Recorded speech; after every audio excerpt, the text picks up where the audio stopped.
and use the podium because in my years of working, I realized that it's always nice to have something to hide behind when people start throwing things.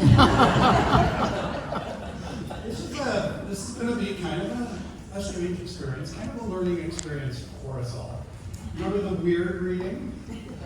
How weird do you have to be to have your Polish brother-in-law, after 3 Canadian Club Manhattans, on the rocks, a little to the sweet side, and a glass of wine, and give him a microphone?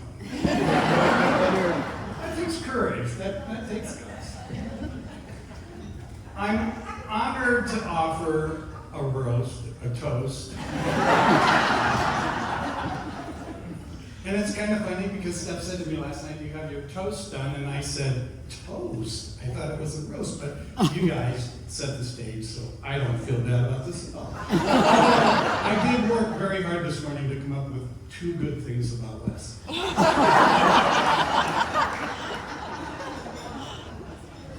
And like I said, I'm honored, but I'm not totally surprised because Wes and Gina really don't know the rest of the story. And for those of you who are under 45 and have never heard of Paul Harvey, you can Google his ass and hear about the rest of the story. But in our family, there is somewhat of a tradition that I would describe as kind of hazing new boyfriends. So we were going to meet Wes for the first time, and Steph gave me the look. And she pointed at me as we were walking out the door and she said, "You have to be nice to him." And I said, "For how long?" And she said, "Till they get married." And that ended 2.5 hours ago.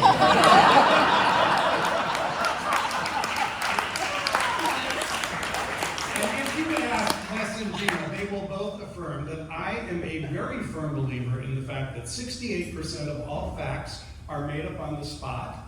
So if you want to fact check me on anything I'm going to say tonight, you go right ahead, because I don't give a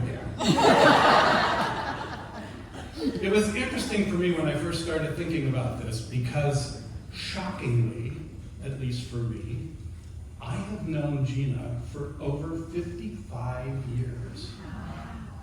And I'm just thinking about that time. I have seen her grown up as a small child who was threatening to scalp her chihuahua, who was lovingly named Chiquita, Lolita, Pepita, Juanita, Angelita, Maria, to the beautiful bride that she is today. And so I'm going to get over clunked here, but she is as much a sister to me as she is to Steph. And with respect to that brief reading this morning about being weird, I can attest to the fact that Gina is definitely weird. It's weird in a good way, okay? It's weird in a good way. Her love of horses goes all the way back to when she was a kid. And when you think about the love and the effort and all the hard work and everything that goes in to raising horses and doing all that, I mean, to me, that's just exceedingly weird. But Gina loves her horses almost as much as she loves her kids and her family. She is really dedicated to those animals. So, back to the main point. A few years back, we invited Gina and a friend of her choosing to come and sit with us at a table that we bought at Zufari. And so Gina gave me the name of some rando that she was going to bring to the party. And based on her prior experiences that she had regaled us with on dating and eHarmony and things like that, we had no idea what to expect. But again, the weird box comes up. Check the weird box. 1 week before we go to Zufari, she calls me and says, "Could you change the name of the person I'm bringing to Zufari and put down Wes True?" And I said, "Sure, we can do that." Man, it's just another internet day. And while we're on the subject, I have to say, this whole thing about dating on the internet, that's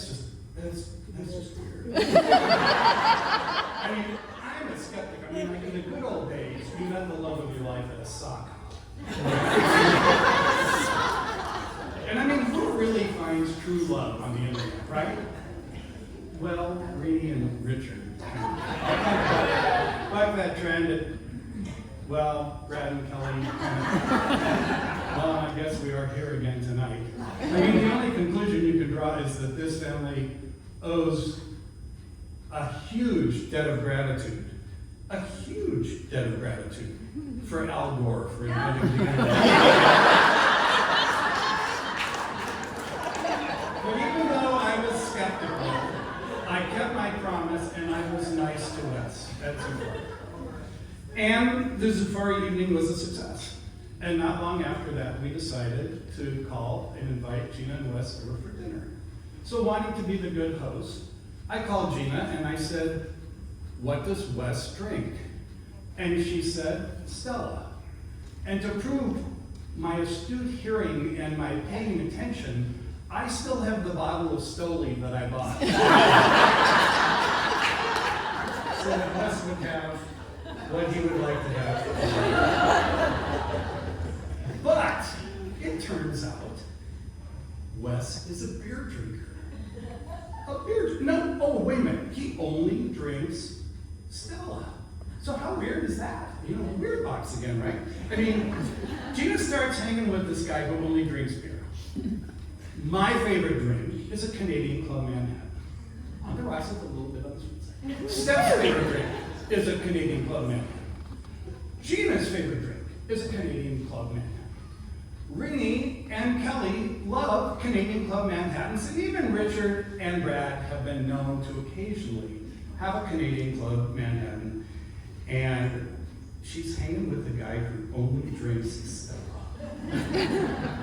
So, you know, we're trying to figure out, really, how is that going to work? I mean, you know, again, you got to check the weird box, right? I mean, this is weird.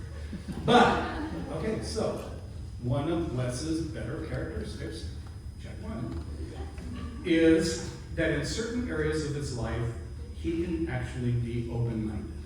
And as much as the media likes to focus on diversity, they have a true advocate in Wes True. He is good to go on. In a very short time I've known him, he has expanded his horizons.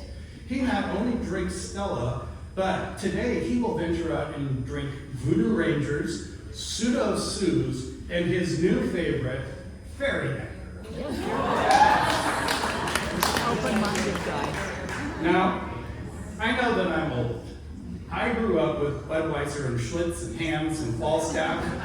And in fact, I know how Steph and Gina's dad used to feel when he would say, "What do I know? I'm just a dinosaur." But I really thought Wes was pranking me, trying to trick me into going into a liquor store and ask the clerk on duty, "Where do you keep your fairy nectar?"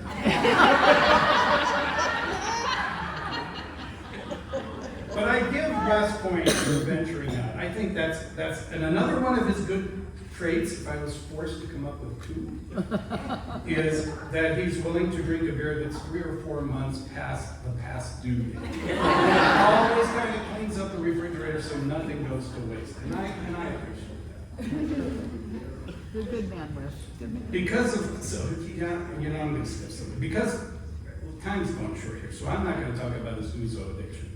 I'll save that for their 10-year anniversary party, and we can talk about that then. But it gives me great hope, and we had a little get-together at our house for Kelly and Brad before their wedding, and after the party kind of wore down, some of us decided to go into bourbon tasting, right? It was a fun evening, and who would have thought that Wes would be getting down with Angel's Envy, The Rabbit Hole, and Pappy Van Winkle, just to name a few of what he drank that night. And I started thinking, okay, if he's gone this far, Manhattans cannot be too far off. I think we're going to get there. And once we get Wes fully converted, then we're going to focus on helping Hannah with her drinking problem. Yes, that's right, Hannah doesn't drink Manhattans. And I know this is supposed to be about Wes and Gina, but Hannah, welcome to the family. That's good. Well, I actually thought it's not every night that somebody's going to get up in front of a large group of people and say nice things about Wes, but surprisingly, it's happened tonight. And I actually think that's wonderful. But I I will say this. Wes loves our sister as much as we do. Thank you, Wes. In fact, he may love her just a wee bit more because in the frigid cold of winter or the scorching heat of summer, he's out there shoveling worship.